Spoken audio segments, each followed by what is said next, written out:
Alrighty, in this video what we're going to do is we are going to start looking at how we can think reactively. Now, like I said in the last video, this is going to most likely be a very large paradigm shift from how you traditionally think of your data and your transformations. And that's just, that's the whole point of this series. The whole point of this series is to introduce people to a new way of thinking about problems, to simplify their solutions.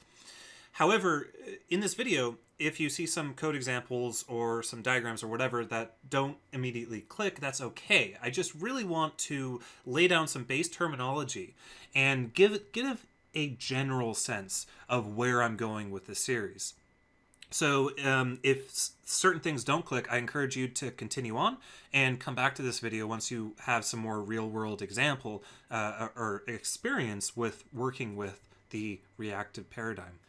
With that out of the way, let's go ahead and talk about the biggest difference between reactive and non-reactive programming, and that comes down to the difference between a pull model and a push model. A pull model is basically going to be what we've been working with, a collection or an iterator or an array or whatever, an object if you're iterating over keys. Any sort of data that's just kind of sitting there that you ask for at some point. And that some point is defined maybe by your user interface. For example, you might have a refresh button, or maybe an event comes in and you trigger this whole pipeline right here, or some sort of manual process where you say, okay, well, something happened, the timer hit a 2-second interval, or the user pressed the refresh button. We're going to go in and we're going to pull data out of the array. And we do that by iterating over it. Again, array or collection, or a web service that returns an array or collection. And we iterate over it simply by hitting the first element, then the next, and then until we don't get any more. Then we transform the data we've collected into something else. Like, for example, if we're working with tweets here, we might take the created HTML element that represents the user's avatar, and then we would display it. And that's what pull is all about. And it's funny that I'm giving a name to something that we do all the time, and you might not have thought to give it a name, but it's a good name because it contrasts with the differences between this model and a reactive model.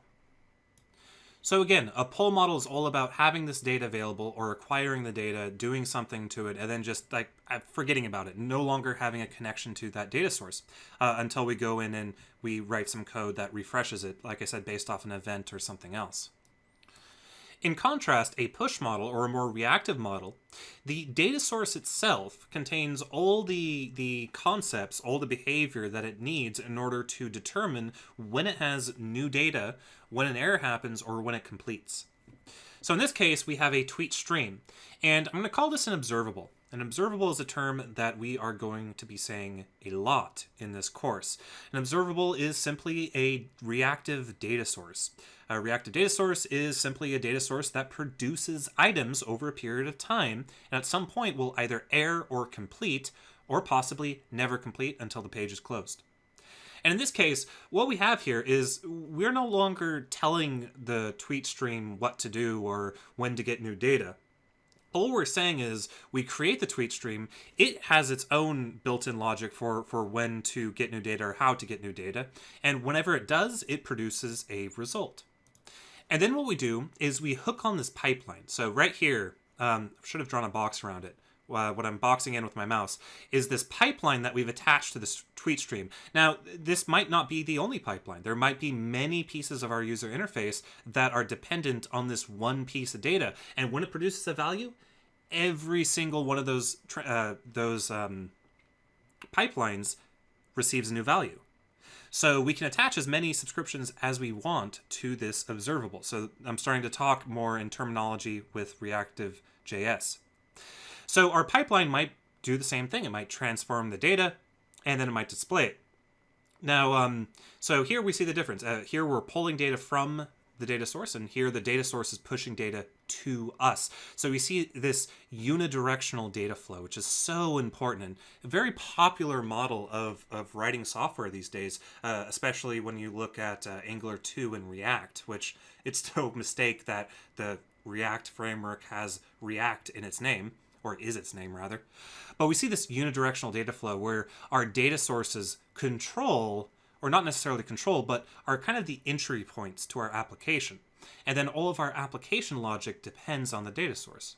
Commonly in reactive programming, we don't do anything unless the data changes. Unless the state changes, there's nothing to do. Because once the state has changed and updated our UI, there's nothing to do until we receive a new change and we update the UI again. And it also makes it easier because we can now easily see how the data gets from one point to another. But it's even better than that. This transform step right here, in this previous one, we had this transform step, but we might use tools like filter or map or something like that, right?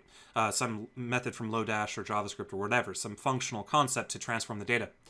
The cool thing about in reactive programming is that those transformations are available within the Reactive Extensions framework itself. So not only does Reactive Extensions allow us to create a push model, it also gives us tools for transforming the data and making it a lot easier. So let's take a look at an example. I'm going to click on through, and here's something that, this is a very simple poll style based non-functional sort of thing here. So we set interval for every 5 seconds, right? And then every 5 seconds we get the tweets from wherever, be it a data source or whatever. We then loop through all those tweets. We check to see if it contains the text greetings. And if it does, then we get the user avatar. Now in this case, this returns a promise, because this might go off to make another API request or something. And then when that's done and we have the avatar, we create our element, we set its source, and we append it to our avatars. So very, very simple and straightforward imperative poll-based code. So let's see how we could represent this exact same operation, but in terms of reactive programming. Again, one of the issues with this is we're not getting getting new tweets does not have the responsibility of notifying us when new tweets are available. So as a result, we're having to pull it every 5 seconds. So it's so I'm using the word pull and pull, P-O-U-L-L and P-O-L-L in the same sentence, but you know, that's English for you. Anyway, so this is a sort of pull-based model. If we jump over here, here would be a push-based model using the methods available to us in Reactive Extensions. Now, don't worry, every single one of these methods will be described in this series. In fact, that's what the series is for. But I at least want to compare both the size of the code and the descriptiveness of the code. So first of all, we have this code. It's longer, and we have multiple levels of indentation. Doesn't look very pretty. I try to avoid indentation as much as possible for code cleanliness. And it's kind of difficult to gloss over to know what it's doing. Come over here, and we see, okay, we observe tweets. So we're getting an observable that will produce a new value every time a new tweet comes in. And then we filter that item out if it does not contain the word greetings in it. So filter is like the where clause in LINQ or SQL. And then we do a flat map. Flat map is so cool. I love flat map. In fact, I love it so much, I'll go ahead and quickly describe it. So you saw over here, whoops, come on. You saw over here that we had to use this promise and this callback because getUserAvatar is an asynchronous method and might not return an avatar until a little while later after it does an API request. But flatmap basically takes something that returns a promise or another observable, like getUserAvatar, and it merges it in to the stream. So for filter and flatmap, we're dealing with tweets, right? But then after this flatmap returns, we're now dealing with whatever getUserAvatar returned. But getUserAvatar returns a promise.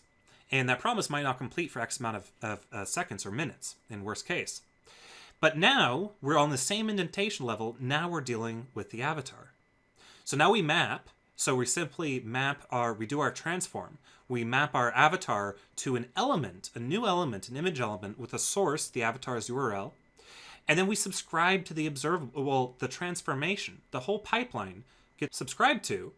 And what we get back is an avatar object. Remember, this avatar parameter was mapped by this map method. Map being the same thing as select in LINQ or SQL. So we see right here is the sort of what I'm trying to describe here is our pipelines are very declarative in how they work. We have to think in terms of where the data is coming from, or not necessarily where the data is coming from, but what data we want, then what transformations we want to apply, and then what we want at the end of all those transformations so we can display that data to the user. And that's it. And again, I don't expect, everyone to look at this code and be like, oh, I completely understand it. Because we're going to look at every single bit, every bit of this in this course. I do want to at least point out the expressiveness and how concise the code can be once you start to get used to the operators and how observables and subscriptions work.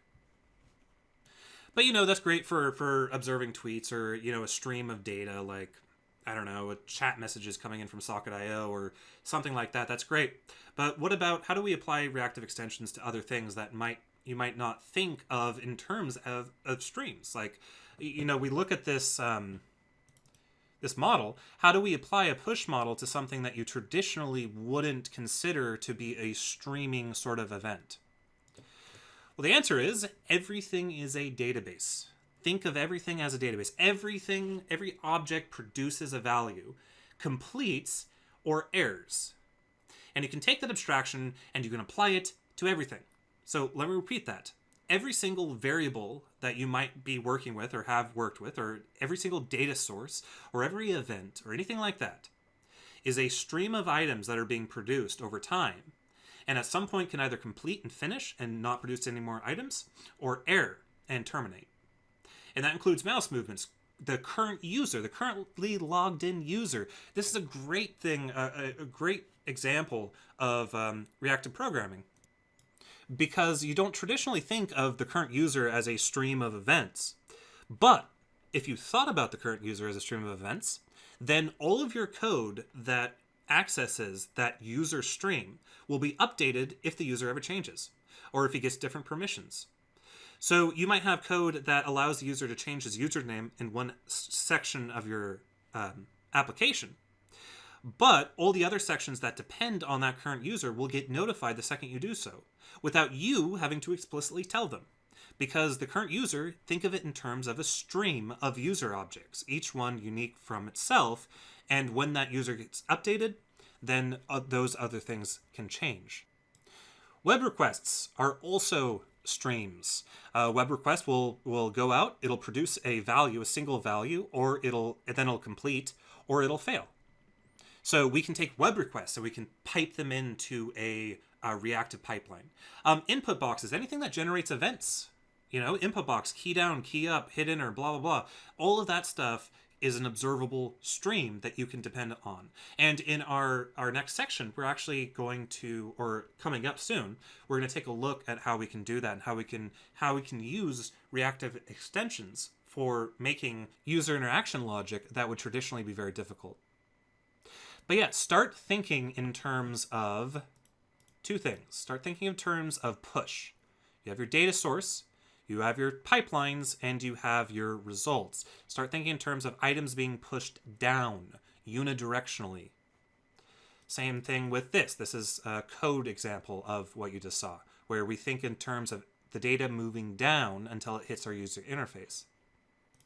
And start thinking of everything in terms of a database, everything in terms of this is something I can subscribe to and receive new values for over the course of time. So yeah, those are the two core concepts I wanted to at least describe. I know that, again, especially the code example might look a little confusing. That's okay. That's what this course is for. But I really wanted to talk about these two issues before we dived in and establish some terminology. Observable is a thing that can be observed. A subscriber is a thing that latches onto observable and gets notified whenever that observable produces a new value. So where does reactive extensions fit in? Well, reactive extensions, it's a group of frameworks, and it brings all I talked about in regards to reactive programming to many, many languages. So obviously C#, reactive extensions started off as a Microsoft thing for .NET, kind of extending Link. Java, Netflix, actually, a lot of Netflix is coded reactively. They're a big company behind this movement as well. They made the Java port. We have the JavaScript port, which is the one we're using, RxJS. I'm mostly throughout the series, I'm going to be saying Rx and not RxJS, but most of the time I'll be referring to RxJS because that's what we'll be writing in. We have Rx for C++, Ruby, and Python, and many others. And it's important to understand, again, I mentioned this before, but I'll reiterate, we're doing a paradigm shift. We're thinking about things differently in this course. So that different way of thinking applies to any other language that you might be working with that at the very least supplies an implementation of a reactive framework or has things, the functional features you need, such as lambdas. So it's important to understand that while we're working in JavaScript, these same concepts apply to C# or Java or C++. And if you are just interested in learning the .NET version of Reactive Extensions, don't worry. You can easily go and find out some things are named differently, but that's about it. Otherwise, the concepts are same, the API is the same, and everything is awesome. But yeah, let's go ahead and get started. The next video, we're going to start building up our playground. So we'll see you guys then.